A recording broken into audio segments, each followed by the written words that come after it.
আজকে সকালটা একটু অন্যরকম। দেখো বাড়িতে অনেক অচেনা মুখ দেখতে পাচ্ছ। এটা হলো আমার কাকি শাশুড়ি।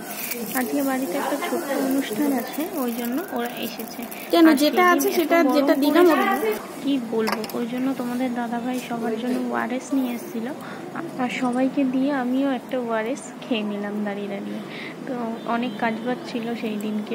রান্না তো হয়ে গেছে, আর সবার শেষে পাঁপড় ভাজাটা বাকি ছিল, সেটাও আমি ভেজে নিচ্ছি আস্তে আস্তে।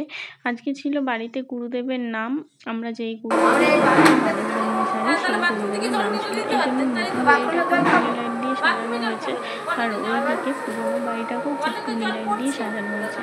আমরা নতুন বাড়িতে শিফট হয়ে গেছি, আর এইদিকে পুরোনো বাড়িতে গুরুদেবের নাম হচ্ছে ফাঁকা রয়েছে ওই জন্য। আর এইদিকে রান্না হচ্ছে খিচুড়ি। দেখো কত বড় কড়াইতে খিচুড়ি যাওয়া হচ্ছে। আর চলো তোমাদেরকে গুরুদেবকে দর্শন করবো। দেখো গুরুদেবকে বসানো হয়েছে, আর সব কিছু তোড়জোড় চলছে, একটু পরেই নাম গান শুরু হবে। দেখো ঘরগুলো তোমাদেরকে দেখাচ্ছি, এইসব জায়গা কত ভাড়া ছিল, তোমরা হয়তো পুরোনো ব্লগ দেখলে বুঝতে পারবে। আর এই সেগুলো এখন ফাঁকা। তো রান্না হচ্ছিল প্রথমে কাঠের জালে, তারপর গ্যাসে বসানো হয়েছে, দেরি হয়ে যাচ্ছে বলে। আর বাড়িতে কি করো